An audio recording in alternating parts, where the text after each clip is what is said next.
আমরা যে পৃথিবীর মধ্যে বাস করি, এই পৃথিবীর নিচে আরো সাতটা জমিন আল্লাহ বানাইছেন। এই পৃথিবীর নিচে, এই জমিনের নিচে আরো 6টা জমিন আছে। আমাদের এই জমিন দিয়ে আরো 7টা জমিন আল্লাহ তাআলা তৈরি করলেন। আমাদের মাথার উপরে যে আসমান, এই আসমানের উপরে আরো 6টা আসমান দিয়ে আল্লাহ 7টা আসমান বানাইলেন। খুব মনোযোগ দিয়েন। জমিন থেকে আসমানের দূরত্ব কত দূর আপনাকে ছোট্ট বিজ্ঞান থেকে আমি বুঝাই। এই আসমানের পরে আরো বড় দ্বিতীয় আসমান, দ্বিতীয় আসমান থেকে তৃতীয় আসমান, চতুর্থ, পঞ্চম, ষষ্ঠ, সপ্তম, সিদরাতুল মুনতাহা পার হওয়ার পরে হলো লৌহে মাহফুজ। লৌহে মাহফুজ পার হয়ে যাওয়ার পরে ওই আরশে মুআল্লা, নবীজি যখন আরশে মুআল্লাতে যান তখন লৌহে মাহফুজের খস খস খস খস শব্দ আওয়াজ পেয়েছিলেন। এই কলম লিখতেছিল, কলমের আওয়াজ নবীজির কানে ভেসে আসলো। সুবহানাল্লাহ বলা যাবে? এবার জান মুসলমান, এবার আপনাকে বুঝাই তো, একটু কবির মনোযোগ দিবেন। আমরা যে দুনিয়াতে বাস করি, এই দুনিয়াটা যত বড়, পৃথিবীটা যত বড়, 13 লক্ষ পৃথিবী এক জায়গা করলে যত বড় হবে, একটা সূর্য হবে বাবা তত বড়। আমি বলি নাই, বিজ্ঞান বলতেছে 13 লক্ষ পৃথিবী এক জায়গা করলে যত বড় হয়, একটা সূর্য হলো বাবা তত বড়।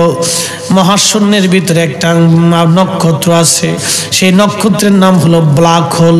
ব্ল্যাক মানে কালো, হোল মানে অন্ধকার গহ্বর, অর্থাৎ গহ্বর মানে গর্ত, কালো গর্ত।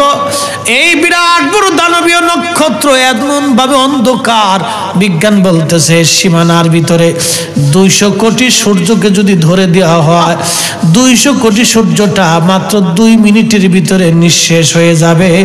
200 কোটি সূর্য তামাম সৃষ্টিতে খুঁজে পাওয়া যাবে না। অথচ 13 লক্ষ পৃথিবী এক জায়গা করলে যত বড় হয়, একটা সূর্য হলো তত বড়। সুবহানাল্লাহ। এই সূর্যের ভিতরে শুধু আগুন আর আগুন। এই আগুন জ্বালিয়ে রাখার জন্য আমার রব, আমার আল্লাহ crore crore ton trillion gas আল্লাহ ব্যবহার করেন। কোটি কোটি ফেরেশতা এর দায়িত্ব পালন করে থাকেন। আচ্ছা বলেন, আল্লাহর দায় ঠেকলোটা কি? দুনিয়ার মানুষকে আলো দেওয়ার জন্য সূর্য জ্বালায় রাখবে, কারণ একটা আল্লাহ তার বান্দাকে ভালোবাসে। আল্লাহ তার বান্দাকে ভালোবাসে, কারণ আল্লাহর একটা নাম আছে রহমান, আর একটা নাম আছে রহিম। দয়ালু দয়াময়, দয়ালু দয়াময়, দয়ালু দয়াময়, দয়ালু দয়াময়। এই দুইটা নামের জন্য আমার রব, আমার আল্লাহ সূর্যটাকে জ্বালান। আরো একটা কারণে সূর্যটাকে জ্বালান, সেই কারণ হলো রাহমাতুল লিল আলামিন। এই ইমানদার, সিন্নি খাইছো মোল্লা চিনো নাই? যে নবী দিয়া দুনিয়া পাইলা, যে নবী দিয়া সূর্যের আলো পাইলা, যে নবীর কারণে পৃথিবী পাইলা, যে নবীর কারণে বৃষ্টি পাইলা, যে নবীর কারণে শস্য পাইলা, যে নবীর কারণে বিবি পাইলা, যে নবীর কারণে জীবন পাইলা, যে নবীর কারণে দুনিয়া পাইলা, যে নবীর কারণে কবরে মাপ পাবা, মেহেশরে ক্ষমা হবে, ফুলসিরাত পাড়ি দিয়ে জান্নাতে চলে যাবার সবার আগে তুমি নবী চিনো নাই, নবী চিনো নাই। তুমি সেই দলের লোকে দৌড়াও যে দলের লোকেরা নবীর সাথে বেয়াদবি করে। কথা কন না কেন? কতদিন দৌড়াবেন বলেন তো? হাত্তা যুরতুমুল মাকাবির, কবর পর্যন্ত। এরপরে আর দৌড়ানোর সুযোগ আপনি যাবেন তো, আপনার স্বাধীনতা দিয়ে দেওয়া হয়েছে। আপনি দৌড়ান না, কত দৌড়াইতে পারবেন? দৌড়াইতে থাকেন, দৌড়ান, আপনি অনেক দৌড়ান, অনেক বড় স্বাধীনতা আপনার। আপনি দৌড়ান, আপনাকে অনুমতি দেওয়া হয়েছে, কিন্তু কত বছর আপনি দৌড়াবেন? খুব মনোযোগ দিয়েন। এই বিরাট বড় সূর্যটাকে যদি ব্ল্যাক হোলের রাডারের মধ্যে ধরা হয়, মাত্র 2 মিনিট সময় লাগবে। এই সূর্যটা মুহূর্তের মধ্যে নিশ্চিহ্ন হয়ে যাবে। এই ব্ল্যাক হোলের মতো 10,000 কোটি নক্ষত্র দিয়ে আল্লাহ পাক একটা মহাবিশ্ব তৈরি করেছেন। এই মহাবিশ্বের নাম হলো মিল্কি ওয়ে। আপনি তো নবীকে বিশ্ব নবী বলেন। বিশ্ব বলতে আপনি কি বুঝেন? পাগলের মতো। একটা মহাবিশ্ব বানিয়েছেন মিল্কওয়ে। মিল্কওয়ের পাশে আরো একটা মহাবিশ্ব আছে, তার নাম গ্যালাক্সি। বিজ্ঞানের ছাত্ররা বলতে পারবে এই গ্যালাক্সির মধ্যে আরো 10,000 কোটি নক্ষত্র আল্লাহ তৈরি করেছেন। এই মিল্কওয়ে আর গ্যালাক্সির মতো মহা আসমান, প্রথম আসমানের সীমানার ভিতরে আমার আল্লাহ আরো 10,000 কোটি মহাবিশ্ব রচনা করেছেন। আল্লাহু আকবার। না হইছে না? আরো জোরে বলেন না। এই জন্য আল্লাহ বলেন কুলিল্লাহুম্মা মালিকাল মুলক। আল্লাহু আকবার। মুলকের মালিক কে? আল্লাহ। আপনাকে কি করে বুঝাবো? আপনি এই জন্য আল্লাহ মাঝে মধ্যে কোরআনে বলতেন আফালাম ইয়ানজুরু ইলাস সামাই ফাওকাহুম কাইফা বানাইনা। হাবিব আপনার উম্মতকে বলবেন তারা যেন আসমানের দিকে তাকায় ফিকির করে। ওদিকে তাকায় চিন্তা করলে আপনি আল্লাহ চিনতে পারবেন। অটোমেটিক আপনার মাথা নত হয়ে সেজদায়, মাথা নত হয়ে সেজদায় মাথা ঝুঁকে যাবে। এই জন্য মুরাকাবা করতে হয়। আগের ওলিরা মুরাকাবা করাইতেন। এসব শিরিক আর বেদাতের তবকা দিয়ে বন্ধ করে দিচ্ছে। মুসলমানকে ধ্বংস করার পায়তারা চলতেছে। বাপ স্বামী আর স্ত্রীর মধ্যে যদি ভেজাল বাড়াইতে চান তো স্বামী আর স্ত্রীর মধ্যে ঝগড়া বাঁধাইতে হলে সন্দেহ সৃষ্টি করে দিতে হয়। এটা হলো শয়তানের নীতি। আমি ওয়াজে বলে ফেলতেছি, আল্লাহ মাফ করে দিক। শয়তানে কাজ করায়। স্বামী স্ত্রীর ভিতরে দ্বন্দ্ব বাঁধাইতে হলে সন্দেহ সৃষ্টি করে দিতে হয়। স্বামী স্ত্রীকে সন্দেহ করবে, স্ত্রী স্বামীকে সন্দেহ করবে। এই ঠোয়াটি গাতাগাতি, এই গুতাগুতি, ঝগড়া ফাসাদ লাগতে লাগতে শেষ পর্যন্ত তালাক পর্যন্ত চলে যাবে। একটা সংসার নষ্ট হবে, দুটা জীবন নষ্ট হবে। আর যদি একটা বাচ্চা হয়ে যায় তো বাচ্চাটার জীবন নষ্ট হয়ে যাবে। এটা সন্দেহ। ইবাদতের মধ্যে সন্দেহ সৃষ্টি করে দিয়েছে নজদিরা। এক কথা বলেন না কেন? ইবাদতের ভিতরে সন্দেহ সৃষ্টি করে দিয়ে এই উম্মতের ভিতরে বিরাট বড় ফারাক তৈরি করে দিয়েছে ওরা। আপনি বুঝেন না বুঝেন, আমি কি করে আপনাকে বুঝাবো বলেন তো? আমি সারা জীবন তো ভালো মতোই নামাজ পড়ে আসতেছি নাভির নিচে, হঠাৎ করে সৌদি আরব থেকে এসেও আমাকে বুকের উপর উঠানোর অর্থটা কি? কি কথা কর না কেন? আমি তো নামাজ হকের উপরে 1450 বছর ধরে পড়তেছি। হঠাৎ করে তুই মসজিদে এসে আমিন জোরে চিল্লেন দিয়ে আমার সমাজে তোর ফিতনা বাঁধানোর উদ্দেশ্যটা কি? এগুলো হলো আজাজিলের দালাল। কথা বলেন ঠিক কিনা? এগুলো ফিতনাবাজ। এই জন্য ফেরেশতারা বলেছিল, হে রব, আপনি কি এমন জাতি পৃথিবীতে পাঠাবেন মাইয়ুফসিদু ফিহা ওয়ায়াসফিকু দিমা, যারা পৃথিবীর ভিতরে ফ্যাসাদ তৈরি করবে, ঝামেলা পাকাবে। আপনি কি এমন জাতি তৈরি করবেন? ফেরেশতারা কিন্তু বলে নাই যে নামাজ পড়বে না, রোজা করবে না, পর্দা করবে না, হালাল খাবে না, হজ করবে না, যাকাত দিবে না। এই কথা ফেরেশতারা বলে নাই। দুইটা শব্দ বলেছে, মাইয়ুফসিদু, এরা ফ্যাসাদ করবে, ঝামেলা পাকাবে, অশান্তি সৃষ্টি করবে, আর পৃথিবীতে রক্তপাত করবে, মারামারি কাটাকাটি করবে। বলেন তো পৃথিবীর এমন কোন বছর আছে যে বছরে পৃথিবীতে যুদ্ধ না আছে? আমাকে দেখান তো। না, আছে প্রতি বছর। প্রত্যেক বছরই কোনো না কোনো দেশে, কোনো না কোনো অঞ্চলে যুদ্ধ বিগ্রহ, মারামারি কাটাকাটি লেগে আছে। বাংলাদেশের এমন কোনো গ্রাম নাই যে গ্রামে ফ্যাসাদ না আছে। কি কথা বলেন না কেন?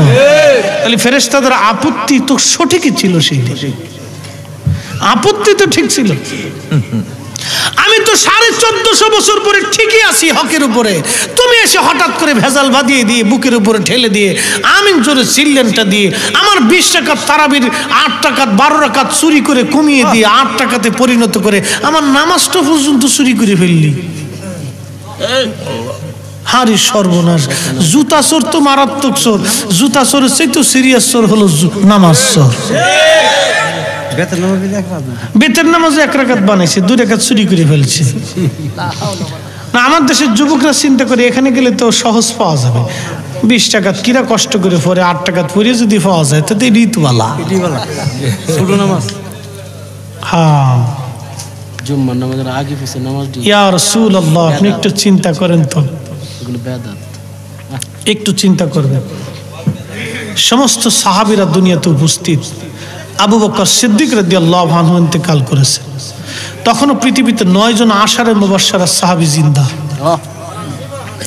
আমর রাদিয়াল্লাহু আনহু জিন্দা, উসমান, আলী, তালহা, জুবাইর, আব্দুর রহমান ইবনে সাদ বিন আবি ওয়াক্কাস, আবু উবাইদা ইবনে জাররাহ, সাঈদ ইবনে জুবাইর, 9 জন সাহাবী তখনও জিন্দা, যারা দুনিয়া থেকে জান্নাতের সার্টিফিকেট নিয়েছে। তারা 20 রাকাত তারাবি হযরত ওমরের সাথে একসাথে জামাতে পড়েছে। হাই সর্বনাশ, আজকে আপনার 20 রাকাত 12 রাকাত চুরি হয়ে গেল। আল্লাহ রাসূল বলেন, ফাআলাইকুম বিসুন্নতি ওয়া সুন্নাতিল খুলাফায়ে রাশিদিন আল মাহদিন। আমি নবীর আদর্শের পরে পৃথিবীতে যারা আদর্শ মেনে চলবে তারা আমার 4 খলিফা। ঠিক। আল্লাহু আকবার বলা যাবে?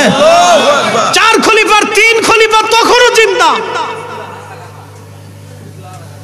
আর আমার দেশের যুবক ছেলে এসে বলছে, কত বড় শায়েখে বলছে জানেন, মদিনা ভার্সিটির চ্যান্সেলর। এই বেটা, মদিনা ভার্সিটির চ্যান্সেলর কেন? পৃথিবীর সমস্ত চ্যান্সেলর যদি এক পাল্লায় দিস বেটা, আর হযরত ওমরের জুতার এক পাল্লায় দিলে জুতার ওজনের সমান হবে না। বেটা বুঝে কি দিন মিল্লাতের কি জ্ঞান ওর মেধা আছে?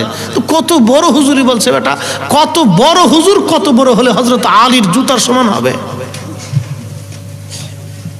হুজুর কত বড় হলে হযরত আলীর জুতার সমান হবে? বুঝে কবরে যেতে হবে। নামাজ চুরি হয়ে গেছে, জুতা চুরি হয়ে গেছে, এফএক্স, বাটা, বিভিন্ন কোম্পানির দোকানে গেলে আবার খুঁজে পাবেন।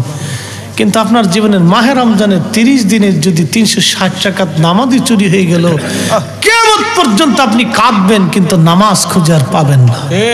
হায় আফসোস, উম্মতের জন্য কি সর্বনাশ হয়ে গেল। উম্মত নিজেও বুঝে না যে তার জীবনে অনেক কিছু চুরি হয়ে গেছে, ও তারপরে দল সমর্থন করে, খুব উঠে পড়ে লাগছে, ভাবতেছে এটাকে প্রতিষ্ঠিত করবই। তো শয়তান হাসি আর কয়, তোরা যেহেতু করবি তো আমার আর তো কোনো কাজ নাই রে। কি এত বড় সিটার থাকতে আর আমার দুনিয়াতে সিটারি করার দরকার কি? আমি যাই গেছে। শয়তান হাসি আর কয়, আমার আর সিটারির দরকার নেই, তো আমার সাথে বড় সিটার তোরা, জুব্বা জাবি গায়ে দিয়ে সিটারি করিস, আমার চেয়ে বড় সিটার। আমি জানি আমার কথাগুলি অনেকের কষ্ট হতে পারে মুসলমান, আমি আমার নিজের প্রয়োজনে বলি না, আপনার জীবনের জন্য বলেছি। বাপ শোনেন, এই প্রথম আসমানের নিচে আরো 10,000 কোটি মহাবিশ্ব আল্লাহ তৈরি করলেন। এই যেখানে আলো দেখেন, এখানে একটা লাইট, এখানে একটা লাইট, ওখানে একটা লাইট, ওখানে এখানে এখানে বিভিন্ন জায়গায় লাইট আছে। একটা লাইট থেকে আর একটা লাইটের দূরত্ব 10 হাত অথবা 6 হাত 8 হাত হতে পারে। কিন্তু মহাশূন্য একটা গ্যালাক্সি, মহাবিশ্বের ভিতরে 10,000 কোটি নক্ষত্র দিয়ে মণ্ডিত, এরকম 10,000 কোটি মহাবিশ্ব আল্লাহ তৈরি করলেন। তারপরে প্রথম আসমানের মহাশূন্যতা, তারপরে যায় হলো প্রথম আসমান। পৃথিবী থেকে প্রথম আসমান যত দূর বাজানো, প্রথম আসমান থেকে দ্বিতীয় আসমান ডাবল দূর, দ্বিতীয় আসমান থেকে তৃতীয় আসমান আরো ডাবল, তৃতীয় আসমান থেকে চতুর্থ আসমান আরো ডাবল, চতুর্থ থেকে পঞ্চম আরো ডাবল, পঞ্চম থেকে ষষ্ঠ আরো ডাবল, ষষ্ঠ থেকে সপ্তম আরো ডাবল, ওইখান থেকে বাইতুল মামুর, বাইতুল মামুরের পরে সিদরাতুল মুনতাহা, উফুকিল আলা। নবী বলেন গাছটা এত বড়, এই কাণ্ডটা সৃষ্টির নিচ আর এর মাথাটা সৃষ্টির উপর পর্যন্ত চলে গিয়েছে। তারপরে যে আরশে আল্লাহ, আল্লাহ পাকের আরশটা তামাম সৃষ্টিটাকে বেষ্টন করে ঘিরে রেখে দিয়েছে।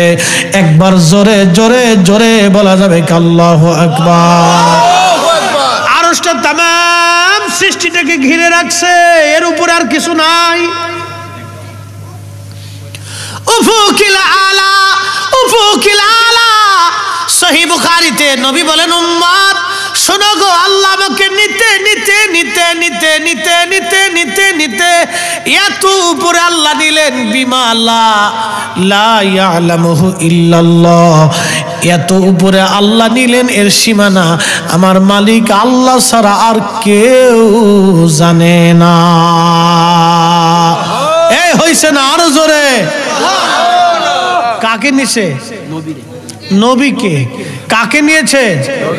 কে নিয়েছে? কত উপরে? বিমা লা ইয়ালামুহু ইল্লাল্লাহ। নবী বলছেন উম্মত এর সীমানাটা কত দূর এটা আল্লাহ ছাড়া কেউ আর বলতে পারে না। আচ্ছা বলেন, নবীকে যে আল্লাহ নিলেন, এই আঙ্গুল কি রেখে গিয়েছিলেন? না। চোখ কি দুনিয়াতে থুয়ে গিয়েছিলেন? না। মাথা কি এই বাইতুল্লাহতে রেখে গিয়েছিলেন নাকি? না, মাথা থেকে পা পর্যন্ত সবই নিছেন? তো নবী আপনার আমার মতো কি করে হয়? High high high. জুতা সহকারে নিছে, জুতা মুবারক। পোশাক সহ গেছে, খালি কি জুতা গেছে নাকি? নবীর কি আল্লাহ ল্যাংটা করে লইছে? হ্যাঁ, পোশাক সহ নিয়ে গেছে, পোশাক।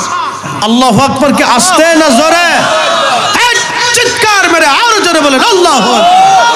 বলেন না ইয়া রাসূলুল্লাহ। পোশাক সহ নিয়ে গেছে। হ্যাঁ, আমি কি করে আপনাকে বুঝাবো? আপনি এখান থেকে নবী চিনে যান।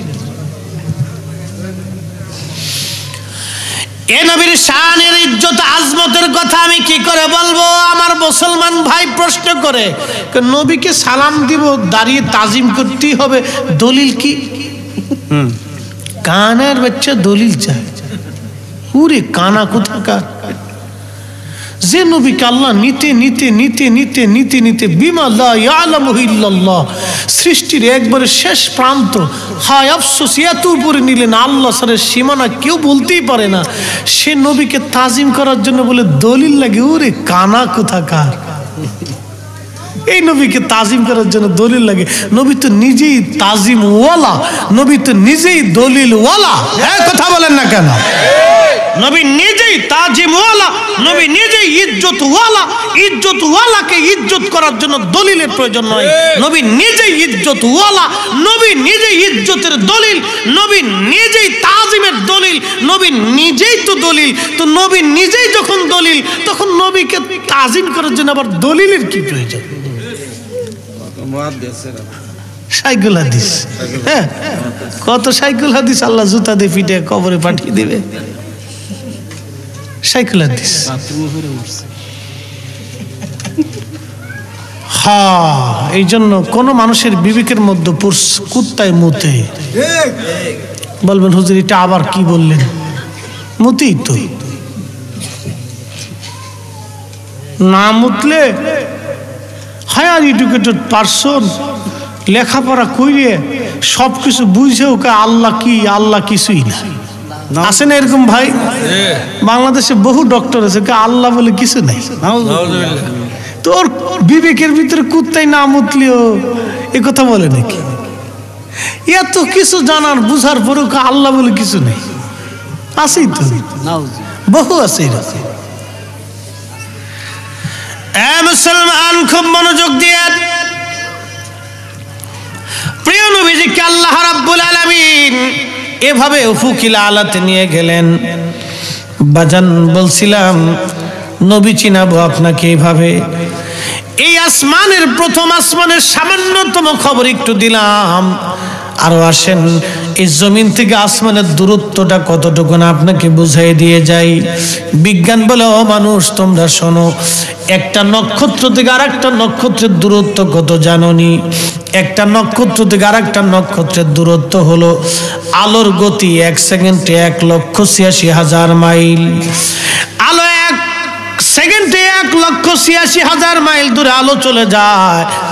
1 মিনিট 1 সেকেন্ড করে 60 সেকেন্ডে 1 মিনিট হবে। তাহলে 60 সেকেন্ডে আলো কত লক্ষ মাইল দূরে গেল বুঝেন?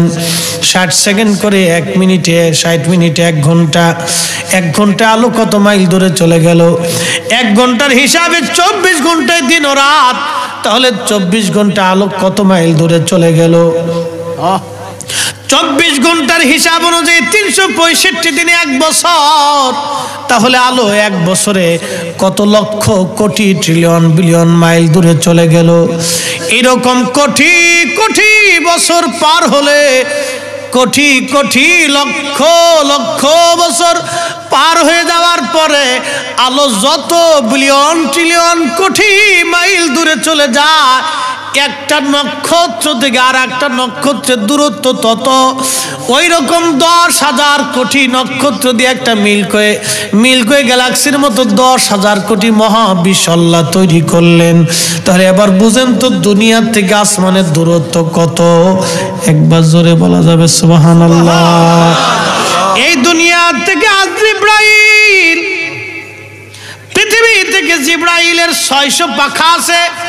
600 পাখার 900, 600 পাখার 599 পাখা বন্ধ করে রাখতেন। জিবরাইলের একটা পাখা দিয়া, একটা বাড়ি দিয়া জিবরাইল প্রথম জমিন থেকে আসমানে যাইতে জিবরাইলের মাত্র সময় লাগতো 1 সেকেন্ড। একবার জোরে বলা যাবে কি আল্লাহু আকবার? কি করে বুঝাবো আপনাকে? ক্ষমতার মালিক কে? আল্লাহ। হ্যাঁ, এটা বেশি দিন থাকে না, কিন্তু যতই রক্তের গরম দেখান যে আমি অমুক, আমি তমুক, আমি ঘোড়ার ডিম আগডুম, কিচ্ছু না। কত মানুষকে আল্লাহ কবরে ফেলে দিয়ে মিসমার করে দিয়েছে। কত সাম্রাজ্যের অধিপতি চেঙ্গিস খানের মতো মানুষ সাম্রাজ্য বাঁচানোর জন্য 2 কোটি মানুষের জীবন কেড়ে নিয়েছে। হালাকু খান তার সাম্রাজ্য টিকানোর জন্য ইরাকের বাগদাদ আক্রমণ করে 16 লক্ষ মানুষ হত্যা করেছে। আপনি জানেন সে ইরাকের বাগদাদ 40 দিন পর্যন্ত সে হত্যা যজ্ঞ করেছিল। আহা, এই ইতিহাসগুলি পড়লে শরীরের প্রত্যেকটা পশম দাঁড়িয়ে যাবে আপনাকে। বাবার সামনে নিজের সন্তানকে জবাই দিতে হতো, সন্তানের সামনে বাবা মাকে জবাই করা হতো, ভাইয়ের সামনে বোনকে জবাই দেওয়া হতো। 40 দিন এইভাবে 16 লক্ষ মানুষ, ছোট্ট বাচ্চা থেকে বৃদ্ধ পর্যন্ত তারা কাউকে ছেড়ে দেয়নি। সেই দিন 16 লক্ষ মানুষকে তারা সেই দিন হত্যা করে ইরাকের দজলা টাইগ্রিস নদী 1 মাস পর্যন্ত রক্তে রঞ্চিত হয়ে লাল হয়েছিল, শুধু রক্ত আর রক্ত। সেই হালাকু খান আজকে কবরে হারিয়ে গেছে, মাটির সাথে আল্লাহ মিশিয়ে দিয়েছে। ইরাকের বাগদাদ এখনো আছে, আজান এখনো চলে, কালেমার বুলন্দি এখনো আছে। আল্লাহর সাম্রাজ্য আগেও ছিল, এখনো আছে, আগামীতেও থাকবে। অতএব আল্লাহর গোলামি করে যাওয়াটাই আমাদের কাজ। কথা বলেন ঠিক না বেটে?